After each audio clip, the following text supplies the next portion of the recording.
No matter your age, your plan for retirement can start today. From the News Channel 5 Network, this is the Retirement Report.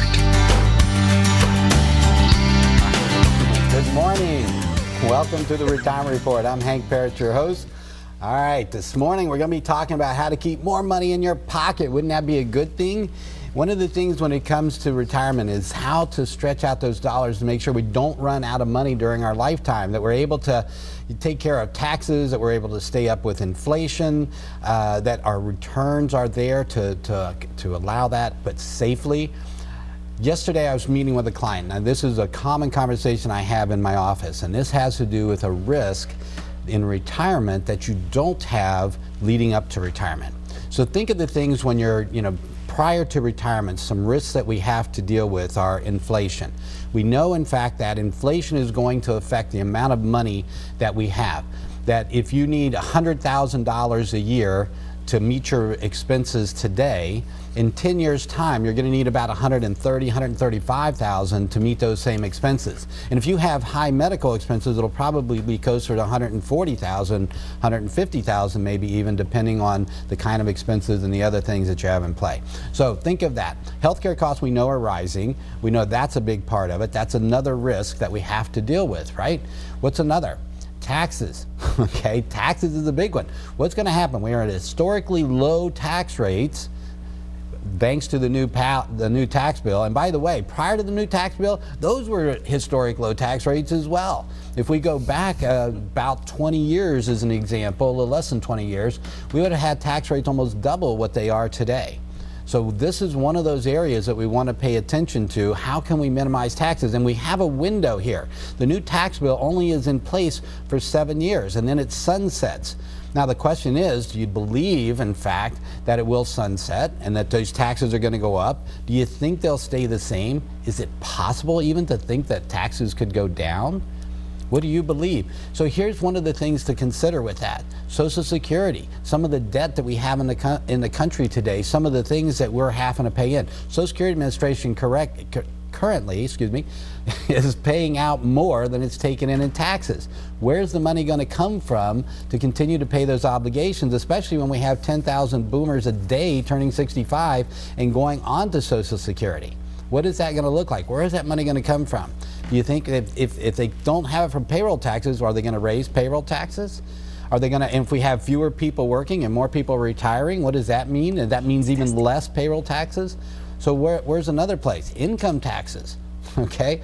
So how's that going to affect you?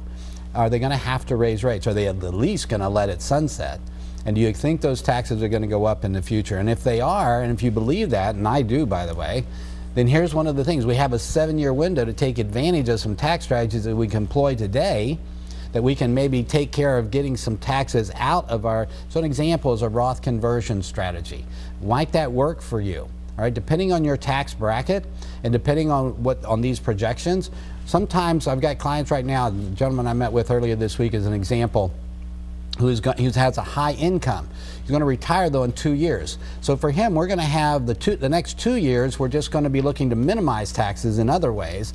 But then we've got a 5-year window that we can take advantage of with regard to Roth conversion strategies and allow us to get more money into tax-free accounts. And so when the time comes for him to take required minimum distributions down the road, he's going to have less money that he's going to have pull from, which means he's going to be able to control his tax bill even more.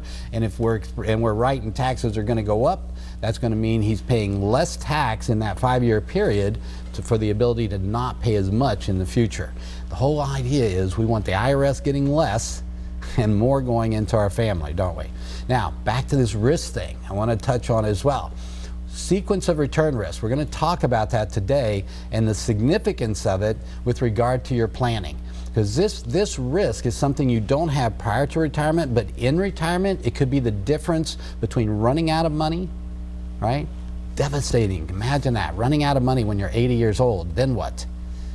Or never having to worry about money, being able to retire in style, being able to have all the money you would need, never running out of money, and being able to keep up with those expenses as they increase with inflation, taking care of higher tax rates, all of that if you handle this sequence of return risk, and I'll explain that as we get into the program. But today we have with us in the studio my good friend and special guest, Dr. Friday, with Dr. Friday's Tax and Financial Services over in Brentwood, Tennessee. She is the tax expert for individuals and small business owners. All of that. I mean, Friday's been doing my taxes now for, let's see, what is it? 20 years. Yeah. 20 years. So one of the areas there when it comes to taxes, if you're a small business owner, you know how this works, right? The payroll taxes, all the things that we have to be concerned about. I got a business to run. I got other things I need to do. I need her to handle that stuff. So she takes care of my payroll. She takes care of my payroll tax stuff. She takes care of course, my business taxes and income taxes, the corporate return, all of that stuff. Way more than I want to take on. I got a business to run. I got other things to do, like financial stuff, yes. Right? We want to talk Staying about on top tax. Of that, because it's constantly changing, you know? I mean, tax planning, this is one of those areas. That is, and when you were talking about that, as one of the questions that came in my mind, no one, called in, but I have a client that came in, and they're in the lower income bracket right now, which is that 12%. And the question to me, which I am not a financial planner, so I always throw them back over at him, was, should he still be contributing to his 401k regular, or should he be converting that to the 401k Roth? Because he's at that 12%, he's got a little room, or maybe splitting it so that he stays, the tax on that part of it, it stays at the 12. Go ahead and pay tax at 12%, because when he hits retirement, and he's going to probably come to you, because I referred him that direction. But my point being, depending on your income bracket, yes, if you're making 150 plus or 100 plus, whatever, then you might be at a different income bracket than 22%, and maybe it would be cost efficient to have the 401k regular or something. But I'm assuming there's a plan that you would need to look at figure out. But exactly. One of the things when it comes to planning with regard to Roth is, think of it this way.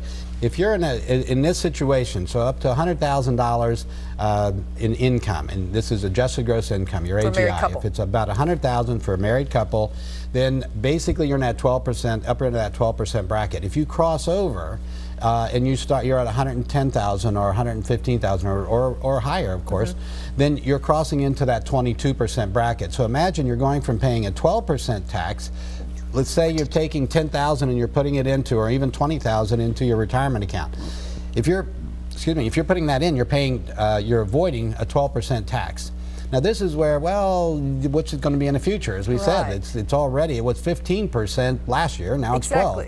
In 7 years, it's most likely to go to 15 or possibly even higher. So what are we going to do with that? Well, here's an opportunity then to maybe look at Roth rather than putting it into a traditional. So if I'm only going to pay 12% tax, I'm thinking, okay, well, or if I'm only going to, another way to say it, if I'm only going to save 12% on a tax rate, maybe I'd be better with a tax-free, put it in tax-free. It could be 15%, which is what it has been, or like you said in the intro, we're all expecting that we were at an extremely low at 15%. To get this 12% for 7 years, I think a lot of people really need to jump on board and figure out, am I really doing what's best for me? Because we all get set in our ways. Okay, I'm contributing money to my 401k, I'm doing this, I'm doing that. But this is when, different than what a lot of us expected, by going to that 12%, we need to jump on board and say, that 3% your savings could be huge over 7 years. Well, and this is the other part. I mean, when we're talking 3%, think of it in terms of tax, from a tax rate standpoint, that's 20% taxes.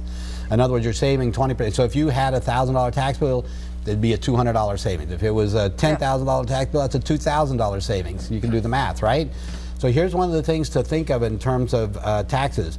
Roth may make sense for you. So if you're under $100,000 for a married couple, okay, paying that 12% tax may make more sense. And when I say that, I mean we're going to still put money in a retirement account, but putting into a Roth as opposed to traditional.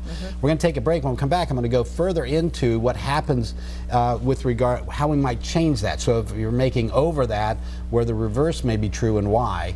But first, we're going to take a break. So join us here. We'll be right back on the Retirement Report.